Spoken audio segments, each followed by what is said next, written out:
आप सभी को नमस्कार एवं जय श्री राम।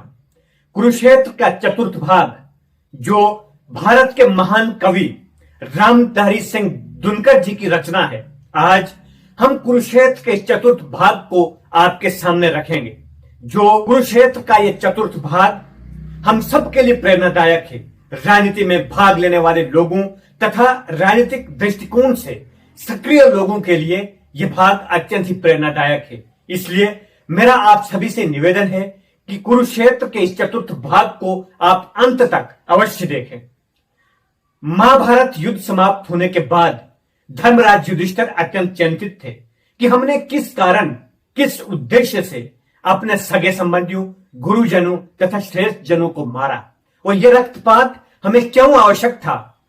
ऐसे प्रश्नों से युधिष्ठिर अत्यंत ही चिंता में डूबे हुए थे, जिस पर भगवान श्री कृष्ण ने उनसे कहा कि सच है सत्ता सिमट सिमट जिनके हाथों में आई, शांति भक्त हुए साधु पुरुष क्यों चाहे कभी लड़ाई।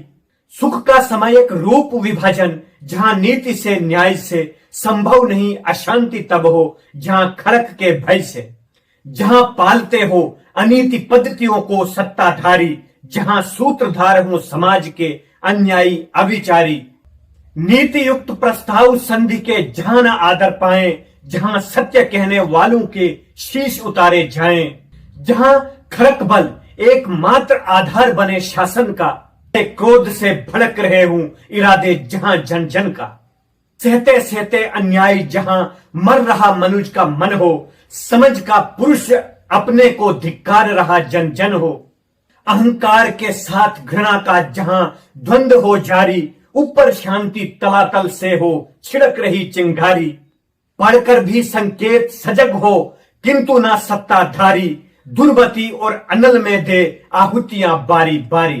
कभी नए शोषण से, कभी अपयश, कभी दमन से, अपमानों से, कभी कभी शर्वेधक व्यंग वचन से।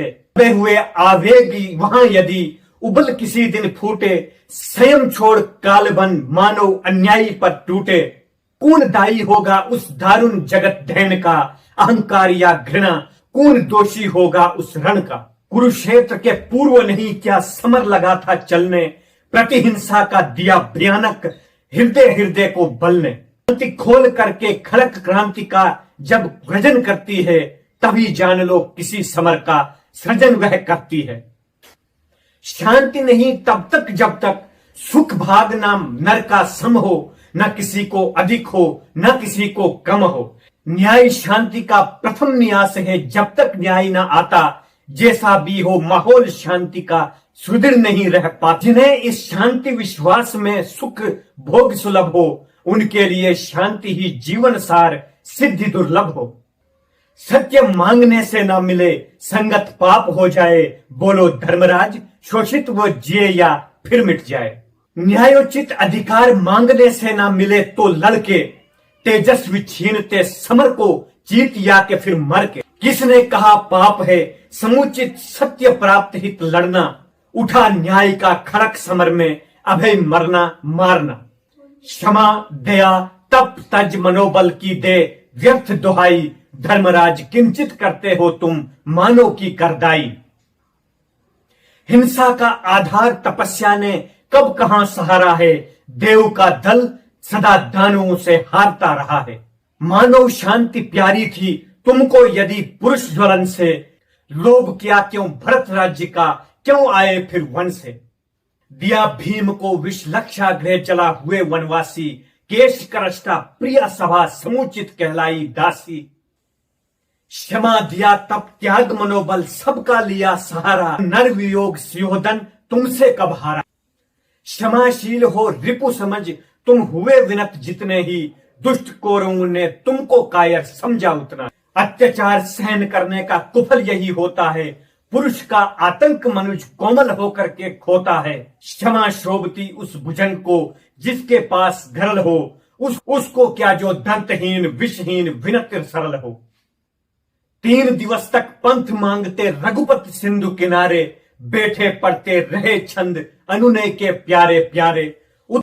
उत्तर में जब एक नाद भी उठा नहीं सगर से, उठी अधीर धड़क पौरुष की आग राम के शर से। तुझे धर कर त्राही त्राही करता आस घिरा शरण में, चरण पूजता दासता ग्रहण की बंधा मूड बंधन में।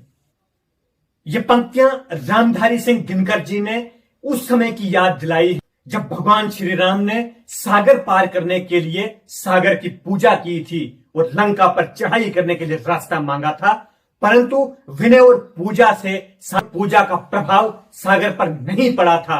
उस समय भगवान श्री राम ने शर का प्रयोग किया था। शर होता है तीर। पौरुष से सागर को अपने चरणों में झुकाया था। सच पूछो तो शर में ही बसती है दीप्ति विनय की, संधि वचन संपूज्य उसी का जिसमें शक्ति विजय की। इसका अर्थ है कि सच पूछो तो शर में ही विनय होती है, विनय अर्थात कि शर में ही संधि होती है, संधि वचन संपूज्य उसी का जिसमें शक्ति विजय की, और जिस व्यक्ति में विजय की शक्ति होती है उसी के साथ संधि होती है।